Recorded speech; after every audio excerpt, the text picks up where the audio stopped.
자, 하나님의 위대한 구속사 이야기. 여러분, 그 피의 일요일, Bloody Sunday라는 얘기를 제가 좀 해드리겠습니다. 1965년입니다. 지금부터 한 50여 년 전이죠.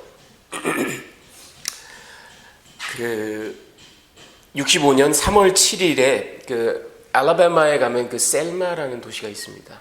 그 셀마에서 동쪽으로 한 50마일 정도 떨어진 곳에 알라바마의 주도인 몬거메리가 있습니다. 이 셀마에서 몬거메리로 이 민권 운동가들이 행진을 벌이는 일이 1965년 3월 7일 날 있었습니다. 그 참정권 보장을 위해서. 이거를 좀 설명을 해드리면, 사실은 65년보다 한 해 전인 1964년에 미국에서 한 10여 년 넘게 이렇게 지속적으로 있어왔던 그 민권 운동이 이제 꽃을 피웠어요. 그래서 1964년에 그 가시적인 성과물로 민권법이라는 게, Civil Rights Act라는 게 통과가 됐습니다. 그래서 흑인들에게 참정권이 보장이 됐고요. 그리고 남부에는 여러분 그 역사책이나 뭐 이런 거에서 들어보셨겠지만, 그 segregation이라고, 흑백 분리, 짐 크로우법이라고 합니다. 버스도 흑인들은 서서 가야 되고, 백인이 자리를 요구하면 무조건 일어나야 되고, 그리고 레스토랑도 흑인 레스토랑, 뭐 백인 레스토랑, 뭐 호텔도, 뭐 수영장도 모든 게 다 분리가 돼. 이게 남부의 짐 크로우법입니다. 근데 이 1964년에 민권법이 통과되면서 그게 이제 법적으로 다 철폐가 됐죠. 자, 그런데 왜 1년 지나서 이런 행진을 또 하는가? 그 빛 좋은 개살구예요. 왜냐하면 헌법적으로는 이제 미국의 법이 세그리게이션을 못하게 돼 있고, 흑인들에게도 참정권을 주도록 그렇게 보장이 돼 있지만, 현실적으로 보면 투표를 하려면 선거인단 등록을 해야만 됩니다. 그런데 조직적으로 이거를 남부 백인들이 방해를 합니다. 뭐 분리를 하기도 하고, 테러를 가하기도 하고, 위협을 하기도 하고, 여러 가지 전략과 방법으로 선거인 등록을 못하게 합니다. 그러니까 법적으로는 보장이 되는데 실질적으로는 투표권을 가지고 있는 흑인이 거의 없었어요. 그러니까 이런 것들을 해결하기 위해서 이제 이 민권 운동가들이 셀마라는 도시를 타겟으로 딱 잡은 겁니다. 여기서 우리가 큰 운동을 하자. 그래서 여러분이 잘 아시는 그 마틴 루터 킹 주니어 목사, 그 사람이 인도하는 Southern Christian Leadership Conference라는 게 있었습니다. SCLC, 남부 기독교 지도자 협의회, 뭐 이렇게 번역할 수 있겠죠.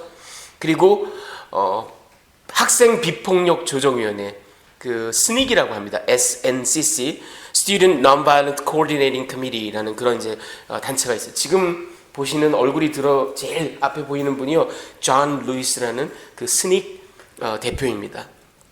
이런 사람들, 그리고 민권운동가들이 이제 셀마에 모였어요. 그래서 행진을 합니다.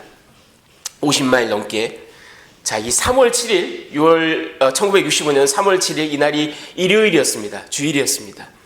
그들이 행진을 하다가 이제 저 다리, 에드먼드 페리스 다리입니다. 이것도 참 아이러니한 게요, 이 에드먼드 페리스라는 그 다리의 이름의 주인은 사실은 남북전쟁 당시 남부의 장군 이름이고, 후에 상원의원이 됐고, 저 악명 높은 KKK단, 쿠클럭스 클랜의 지도적인 인물이었던, 그러니까 흑인들을 아주 인간 취급 안 했던 그런 사람의 이름을 따서 기념해서 지은, 이름 붙인 그런 다리입니다. 여기를 이제 저 흑인 민권운동 단체들이 딱 지나왔어요. 딱 지나오자마자 알라바마 주 정부 방위군이 쫙 진을 치고, 저들을 폭력적으로 진압합니다. 체류탄이 터지고 곤봉으로 내리찍고. 80년대 대학을 다니셨던 분들은 그렇게 낯선 광경이 아니죠. 우리도 뭐 백골단 들어와서 뭐 두드려 패고 뭐 이런 것들 많이 봤습니다. 체류탄 터지고 엄청나게 폭력적인 그런 진압이 있었습니다. 그래서 역사가들은 이날을 Bloody Sunday, 피의 일요일, 유혈의 일요일, 그렇게 부릅니다. 자, 그런데 문제는 이날의 이 시위 진압 장면이 TV를 통해서 전국적으로 중계가 됐어요. 미국에. 그래서 사람들이 경악을 금치 못합니다. 아니, 어떻게 피부색이 다르다는 이유로 사람이 사람을 저렇게 두드려 팰 수 있는가? 막 사람들의 양심이 들끓기 시작했습니다. 그래서 이 셀마라는 도시에 전 미국에서 민권 운동 그 지지자들이 뭐 흑인이고 백인이고 할 것 없이, 예, 유대교 랍비, 뭐 천주교 사제, 수녀, 목사, 뭐 학생, 뭐 전부 다 모여들었어요. 그리고 그때 당시 대통령이었던 린든 베인 존슨 대통령, 이 사람이 3월 13일 날, 한 일주일 뒤죠, 3월 13일 날 자기가 Voting Rights Act, 그러니까 참정권을 보장하는, 흑인들의 참정권을 보장하는 그 법을 상정하겠다고 약속까지 합니다. 또 아울러 연방 재판관인 프랭크 존슨이라는 사람이 이 평화적인 시위를 이렇게 불법적으로 폭력적으로 만든 것은 위헌이다, 이 행진을 허용해라 하는 그런 이제 판결까지 나옵니다. 그래서 처음 블러디 선데이가 있었던 그 3월 13일 17일에 한 2주일 정도 뒤인 3월 21일부터 25일까지 이제 행진이 있게 됩니다. 그래서 지금 보시는 것처럼 아주 큰 행진의 물결, 좀 앞에 보이실지 모르겠지만 약간 앞에, 제일 앞에 오른쪽에 마틴 루터 킹, 검은 양복을 입은 마틴 루터 킹 주니어와 그 안에 코레타 스캇 킹, 둘이 손을 딱 잡고 걷고 있고, 보시다시피 흑인뿐만 아니라 백인들, 뭐 여러 사람들이 모였습니다. 자, 그리고는 먼거메리, 그 알라바마의 주도인 먼거메리에 가서 마틴 루터 킹 주니어 목사가 저 유명한 How long, not long, 얼마나 더 참아야 되는가, 멀지 않았다, 그런 위대한 연설을 하기도 합니다. 자, 그리고 이 사건을 계기로 그해 1965년 8월 6일 날 진짜 린든 베인 존슨 대통령이 약속하고 그렇게 사람들이 요구한 대로 Voting Rights Act라는 것이, 참정권을 보장하는 법이 통과가 됐습니다. 여러분, 이 이야기를 좀 잘 갈무리해 두시기 바랍니다. 자, 오늘의 메시지를 좀 제가 여러분과 좀 나누기를 원하는데, 그 첫 번째는 이겁니다. 예수님이요, 절정고수의 prosecutor, 예, 고발자입니다. 검사. 예. 여러분, 이 포도원 주인과 소장농과의 관계의 비유를 통해서 예수께서 다시 한번 유대 지도자들을 규탄하십니다. 지난주에 그 앞선 비유에서는, 예, 아버지 나가서 일할게요, 그리고 마음을 바꿔서 안 나간 못된 아들, 그가 바로 이 유대 지도자들, 대제사장들, 사두개인들, 바리새인들이다, 그렇게 예수께서 규탄하셨는데, 오늘은 강도가 더 심합니다. 오늘은 뭐 여지없습니다. 오늘은 아주 폭력을 일삼는, 사람을 그냥 죽이는 걸 여사로 여기는 이 잔악무도한 소장농들을 바로 그들 유대 지도자들로 그렇게 예수께서 비유하시면서 규탄하십니다. 여러분, 근데 이 로마 시대에는 라티푼디움이라는 그 아주 큰 농장을 아주 그 대농장주들이 운영을 했어요. 그런데 이 대농장주들은 부재지주, 그곳에 거주하지 않고 제국 전역에 돈이 많으니까 여기에도 땅떼기가 이만큼, 저기에도 땅떼기가 이만큼, 그거를 소장농들에게 이렇게 일하게 해서 엄청난 세금을 받아들여서 자기네 그 부를 계속 늘려가는 그런 부재지주들이 굉장히 많았어요. 그 팔레스타인 땅에도 그런 부재지주들이 많이 있었습니다. 그런데 일반적으로는요, 여러분, 제가 지금 말씀드린 것처럼 이 부재지주들이 굉장히 폭압적이었고, 굉장히 착취했고, 굉장히 악랄했어요. 일반적으로는 그래요.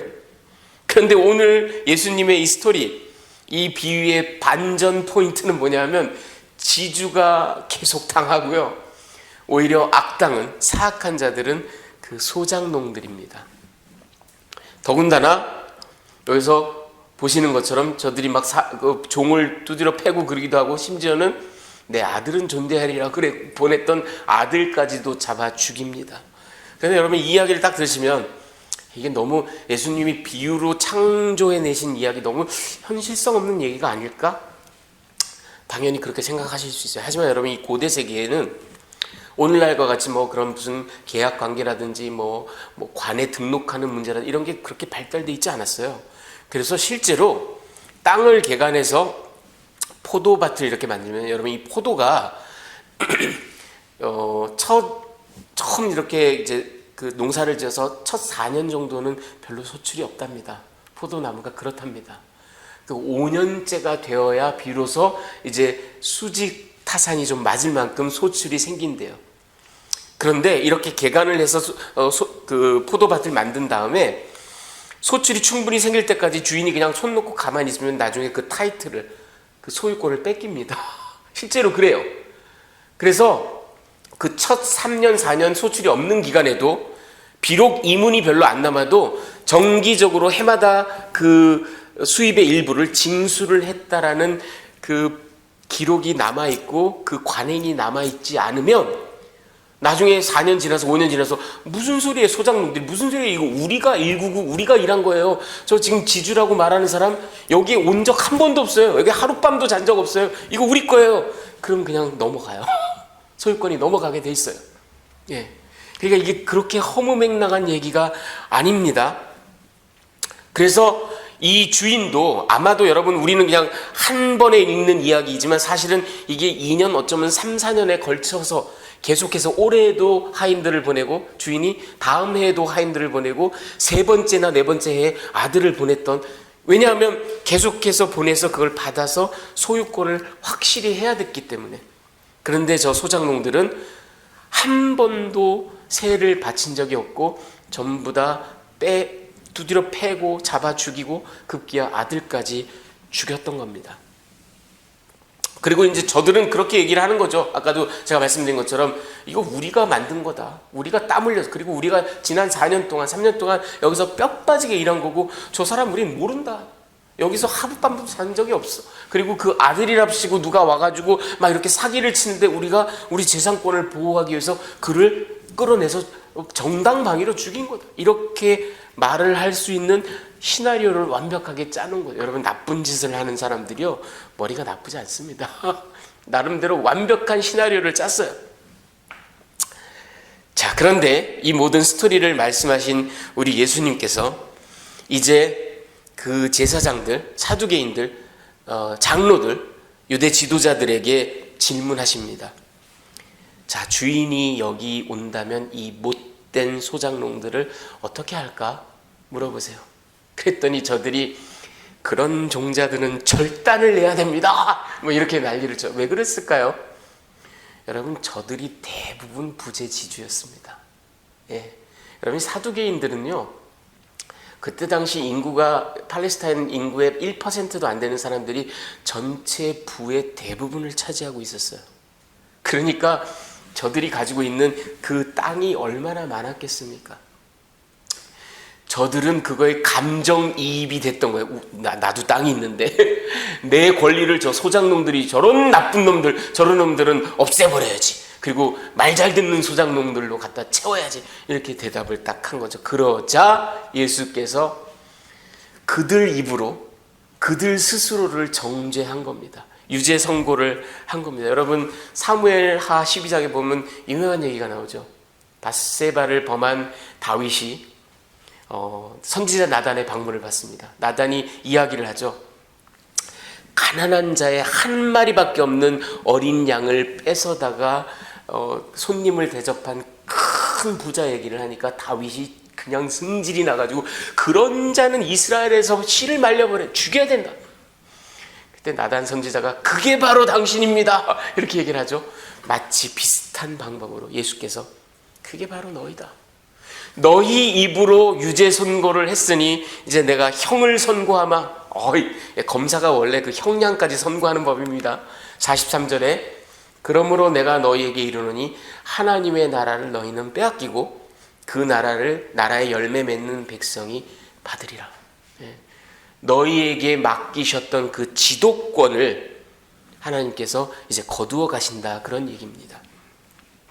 우리 예수님 여기에서 그 저들을 규탄하고 고발하시는데 아주 정말 그들 입으로 스스로 자기 자신들의 유죄를 선고하게 만드는, 그리고 형량까지 선고하시는 절정고수의 검사, 그런 모습을 보이십니다. 자, 두 번째 메시지는 이겁니다. 여러분, 오늘 여러분이 긴 구절을 읽으셨는데 이 기가 막힌 비유를 잘 한번 들여다보십시오. 여러분 왜 한동안 지금도 그렇지만 우리나라의 책들 가운데 하룻밤에 읽는 한국사, 하룻밤에 읽는 미국사 이런 얘기들이 많죠. 하룻밤 책 읽는 거 사람들이 힘들어 하잖아요. 그러니까 하룻밤만 딱 투자해. 오늘 여러분 이 스토리는 하룻밤도 필요 없어요. 딱 5분. 5분에 끝내는 하나님의 구속사 이야기. 기가 막힙니다. 여러분 구약 성경에서는요, 여러분 이 포도원이 이스라엘을 상징하는 경우가 굉장히 많습니다. 우리 시편 80편 8편을 보면요, 주께서 한 포도나무를 애굽에서 가져다가 민족들을 쫓아내시고 그것을 가나안 땅에 심으셨나이다. 이스라엘을 출애굽해서 가나안에 정착한 이스라엘을 포도나무로 그렇게 비유합니다.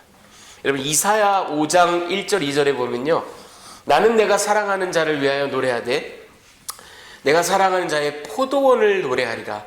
내가 사랑하는 자에게 포도원이 있으며 심히 기름진 산으로다. 땅을 파서 돌을 제하고 극상품 포도나무를 심었도다. 그 중에 망대를 세웠고 그 안에 술틀을, 오늘 과정과 비슷하죠. 술틀을 팠도다. 좋은 포도 맺기를 바랐더니 들포도를 맺었도다. 여기서도 하나님께서 이사야 선지자를 통해서 이스라엘이 포도밭이에요.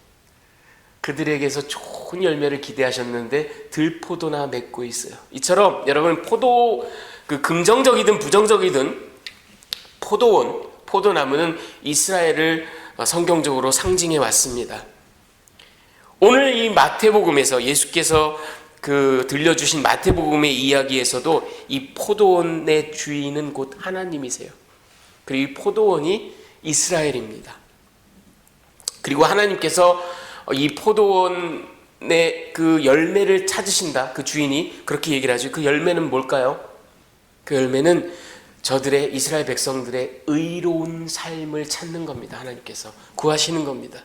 그러나 죄악과 우상숭배가 그곳에 판을 치고요. 특별히 지도자들, 그 포도원을 맡았던 소장농들, 지도자들이 특별히 타락하고 하나님을 만홀히 여겼죠.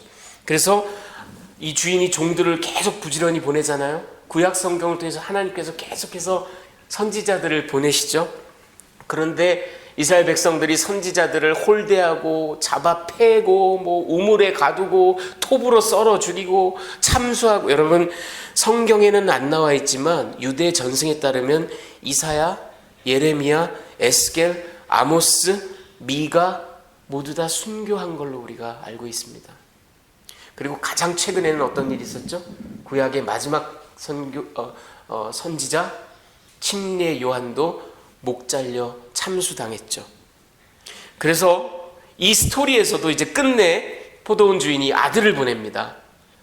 하나님께서도 선지자들을 보내시다가 이제 마지막 때에 하나님의 독생하신 아들을 보냈는데 어떻게 하죠? 저 유대 지도자들이 그를 영문 밖으로 끌어내서 십자가에 못 박아 죽이지 않습니까? 오늘 스토리와 똑같은 그런 일이 이제 앞으로 2, 3일 뒤에 벌어지는 겁니다. 여러분 예수께서 이 이야기를 쭉 말씀하시면서 특별히 시편 118편, 우리가 오늘 찬양으로도 드렸던 그 부분을 인용하십니다. 사람들이 실어 버린, 건축자들이 버린 돌이 모퉁이의 머릿돌이 되었도다. 그 시편 118편 22절 23절 말씀이에요. 그러면서 이 건물은 뭘까요? 예수께서 말씀하시는 이 건물은 이제 예수를 머릿돌로 하는, 초석으로 하는 이제 예수 오순절 이후에 이렇게 탁 지어져 가는 건물이 바로 교회인 겁니다. 그 웅장한 건물이 예수를 초석으로 지어지는데 이게 가능한 이유가 뭘까요? 예수가 죽어서? 아니에요, 여러분. 예수께서 죽으신 것만으로 교회가 건설되지 않습니다. 죽으시고 살아나셨기 때문에, 부활하셨기 때문에 그게 가능한 겁니다. 그래서 시편 118편에 뭐라고 얘기하죠? 예수께서 뭐라고 인용하시죠? 우리 눈에 기이한 일이고 오로지 하나님만이 하시는 일이다. 죽은 사람을 일으켜 살리시는 것, 우리 눈에 기이하고 오직 하나님만이 하시는 일. 그러면서 예수께서 마지막에 또 무슨 말씀을 보태시죠? 이 돌에 부딪혀 넘어지는 자는 부서질 것이고 이 돌이 떨어지는 자는, 그 머리 위에 떨어지는 자는 아예 가루가 되어버릴 것이다. 여러분 이 부분을 읽으면 우리가 뭐가 생각이 나냐면요, 여러분 구약 성경 다니엘의 2장 34절에 한번 같이 읽어볼까요? 시작. 또 많이 보신즉 손대지 아니한 돌이 나와서 신상의 쇠와 진흙의 발을 쳐서 부쉈다.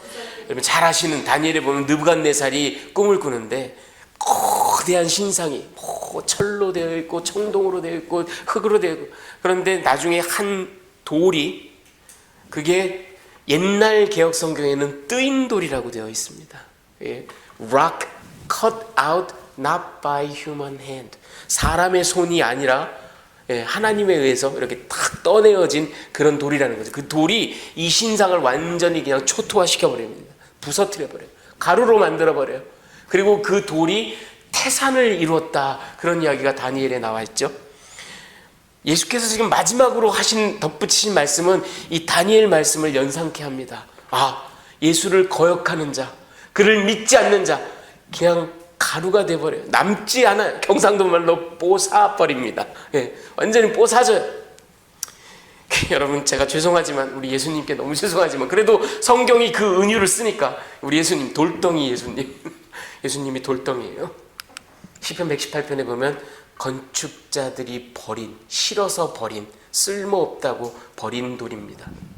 그런데 그 돌이 교회의 머릿돌이 됩니다. 코너스톤이 됩니다. 그리고 오늘 예수께서 덧붙이신 말씀을 다니엘과 연결시켜 보면 심판주로 오실 예수님, 그리고 그의 이름을 거역하는 자는 전부 다 가루가 되어버릴 뜨인 돌. 여러분 버린 돌이 머릿돌이 되고 그 머릿돌이 뜨인 돌. 우리 예수님이 이렇다는 겁니다. 여러분 이 이야기 5분 만에 듣는 하나님의 구속의 이야기, 기가 막힌 구속사의 완결편, 정말 5분 만에 쫙 그 조감도를 그냥 쫙 그려내고 있어요. 여러분 보세요. 이 마태복음 21장의 포도원의 비유는요, 이스라엘의 선택이 나옵니다. 그게 뭐예요? 포도원을 이렇게 만들잖아요, 주인이. 그렇죠? 그게 이스라엘의 선택이에요. 그리고 율법의 수요가 사실은 여기에 숨어 있어요. 나와요. 그게 뭘까요? 열매를 거두려고 했잖아요, 주인이. 율법을 주신 하나님께서 너희가 이 율법대로 의롭게 살아라 하는 걸 당연히 하나님이 원하시죠. 이 스토리에서는 포도 수확, 열매를 기다립니다, 이 주인이. 자, 여기에 죄악과 배교가 나오죠. 저 소장농들이 어떻게 해요? 반항합니다. 새를 바치지 않아요. 열매를 만들지 않습니다.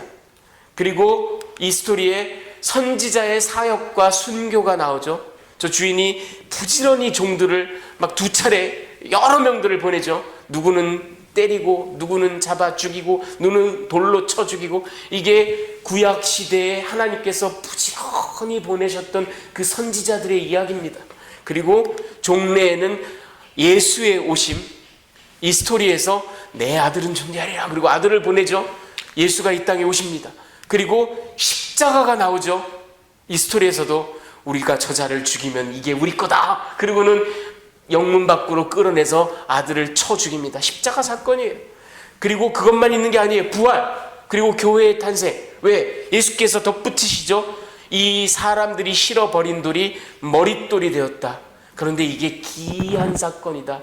예수의 부활로, 그리고 오순절 성령 강림으로 교회가 세워지는, 그것만이 아니라 이제 앞으로 장차 오실 예수의 심판, 뜨인 돌이 되어서 천하만국의 모든 왕국들을 다 멸망해버리고 태산을 이루는 이 뜨인 돌의 이야기. 여러분 보세요. 이 스토리와 이 스토리에 덧붙인 예수님의 말씀을 이렇게 쫙 조망을 해보면 그야말로 하나님의 구속의 역사가 그냥 쫙 펼쳐집니다. 단 5분 만에. 단 5분 만에. 여러분, 구속사 5분 만에 따라잡기. 그래서 제가 Miniature Salvation History라고, 정말 기가 막힌 예수님의 비유입니다. 자, 그런데 이제 여러분 제가 마지막으로 세 번째 메시지, 그런데 제가 불가해한 부분이 있어요. 이해가 하기 좀 어려운 부분이 있어요. 여러분 이 기가 막힌 구속사를 한눈에 조망하는 5분 만에 우리에게 들려주는 기가 막힌 이 패러블, 정말 대단하다 싶은데, 근데 여러분, 저는 지난 한 주간 이 말씀을 묵상하면서 마치 음식이 목에 탁 걸린 것처럼 이건 뭐지? 이건 어떡하지? 이런 게 하나 있었어요. 여러분은 어떠세요? 여러분이 이 스토리를 들으면서 그런 게 전혀 없으신가요? 자, 여러분 37절을 한번 같이 읽어볼까요? 37절 후에 시작. 후에 자기 아들을 보내며 이르되 그들이 내 아들은 존대하리라 하였더니.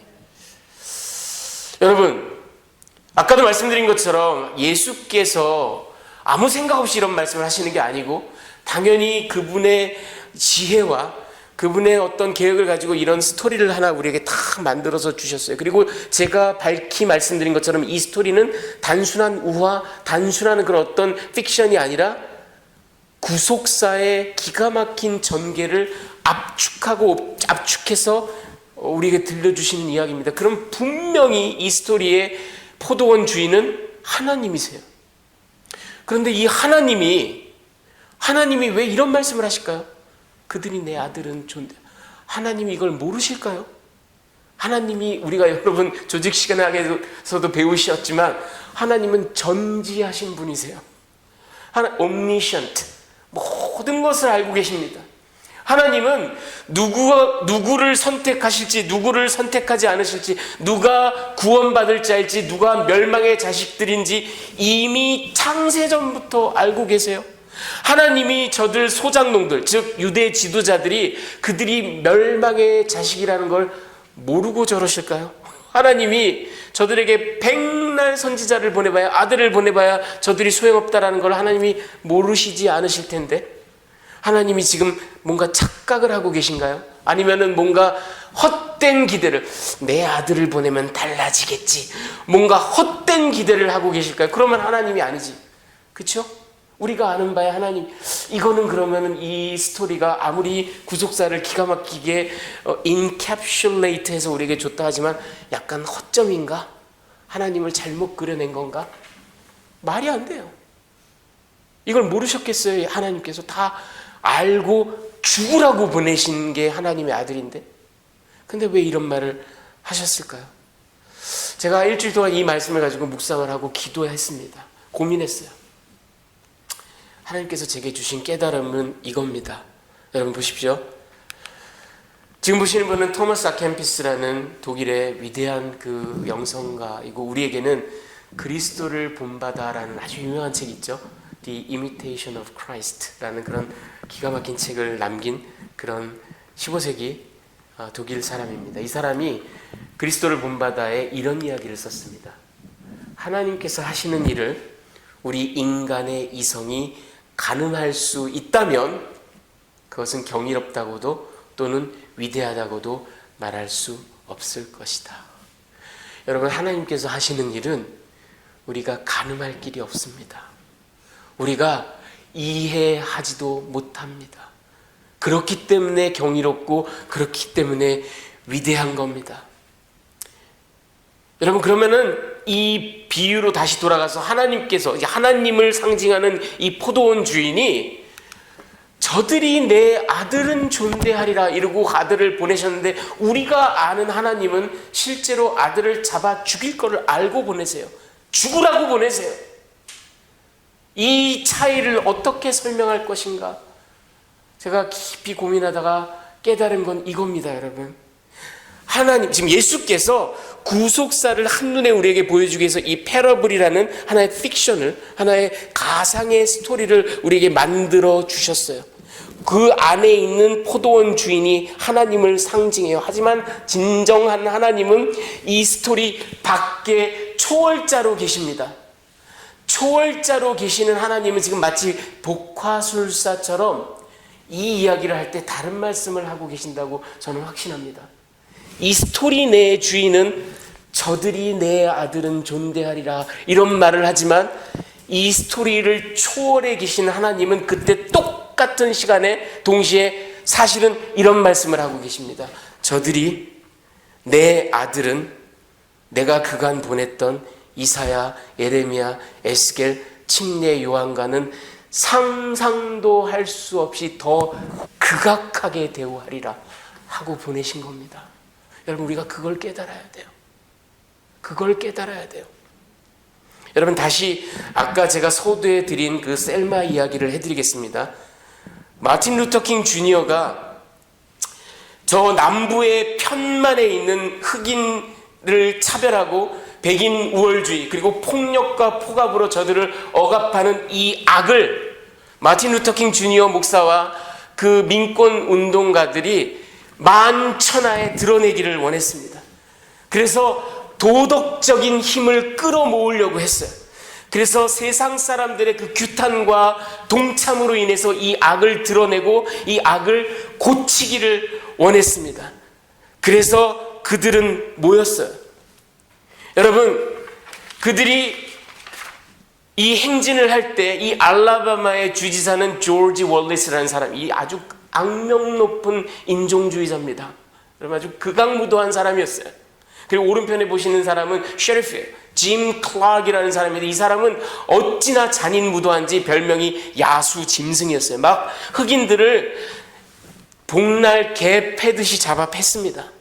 실제로 여러분, 저 셀마 행진에서 수많은 행진하던 사람들이요, 뼈가 부러지고 살갗이 터져나가고 두개골이 깨지고 그랬어요.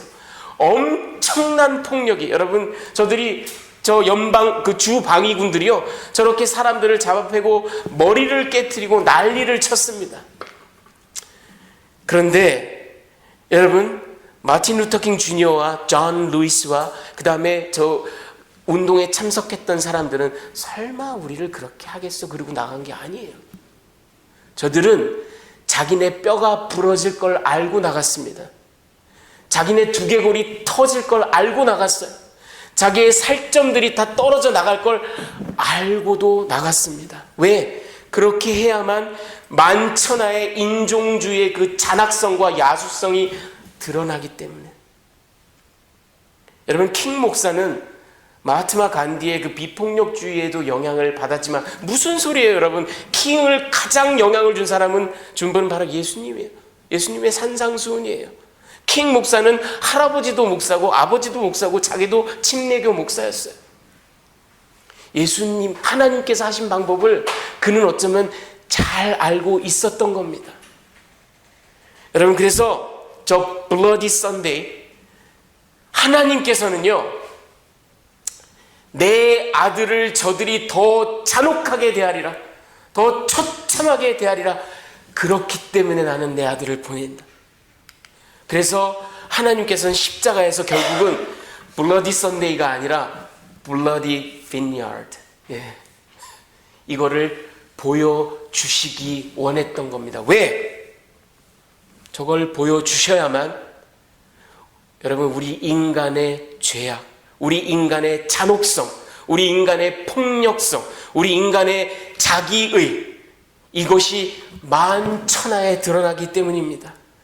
저게 드러나야만, 블러디 빈야드가 우리 눈앞에 펼쳐져야만 우리 중에 그 누구도 내가 그래도 이만큼 의로우니 하나님께서 나를 사랑하시지, 내가 그래도 이렇게 착하고 정직하게 사니 하나님께서 나를 구원할 만하시지라는 말을 감히 입에 담을 수가 없어요. 여러분, 많은 사람들이 착각하는 게 유대인들이 예수를 죽였다, 대제사장들과 바리새인들이 예수를 잡아 죽였다, 그래서 반유대주의가 지난 2000년간 우리 교회를 엄청나게 얽어맸었습니다.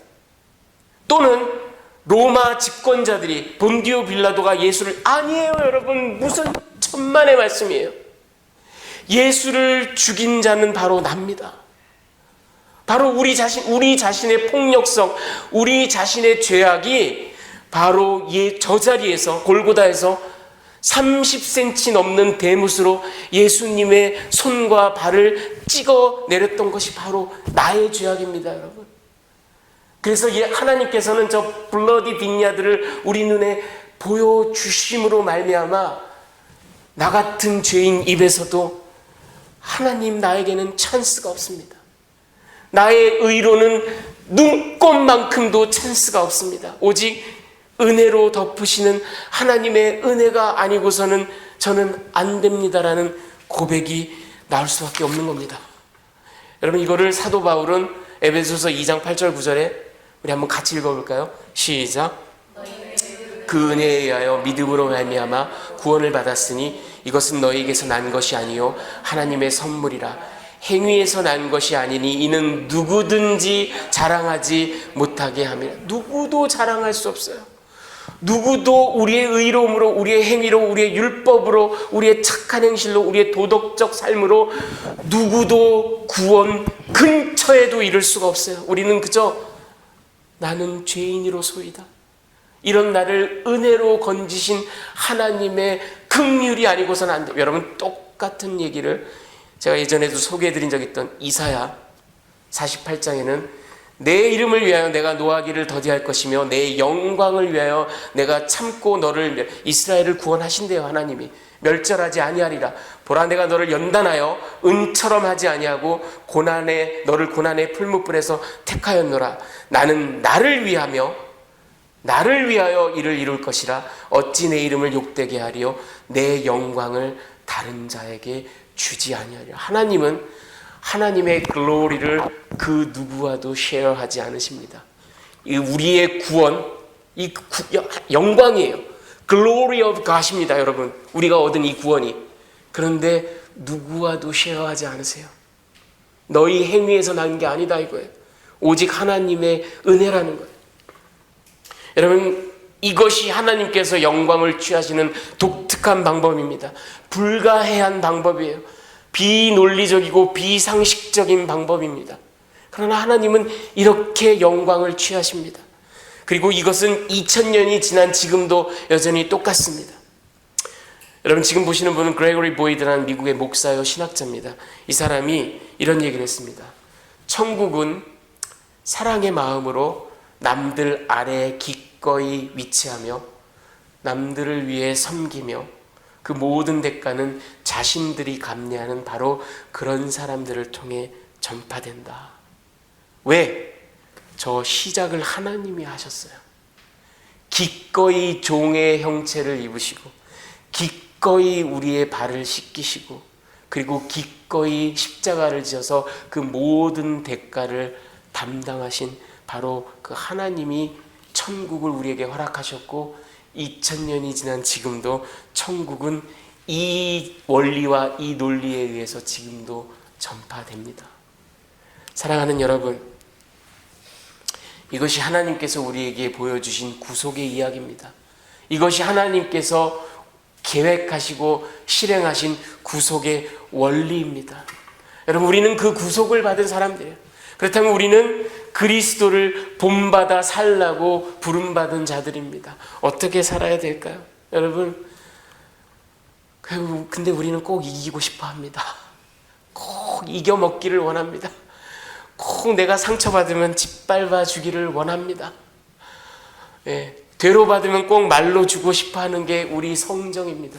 하지만 여러분, 하나님의 방법은, 하나님의 나라는 그런 데 있지 않습니다. 그래서 우리는 안타깝지만 이 땅에서 져줘야 됩니다.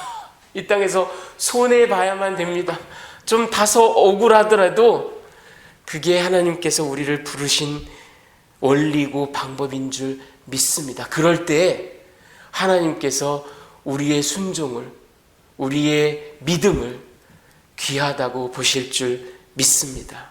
사랑하는 여러분, 이 말씀을 마음에 새기면서 이 놀라운 구속의 이야기, 5분 만에 펼쳐주신 이 놀라운 구속의 이야기를 우리 마음에 새길 뿐만 아니라 여기에 나타났던 이 하나님의 그 절절한 독백, 그 패러블 안에서는 저들이 내 아들은 존대하리라 했지만 패러블 밖에서 동시에는 하나님께서는 저들이 내 아들을 가장 참혹하게 죽이리라 하셨던 그 하나님의 구원의 마음을 여러분 마음에 새기시고 그 예수 그리스도의 삶을 쫓아가는 그런 저와 여러분이 되시기를 주님의 귀하신 이름으로 축원합니다.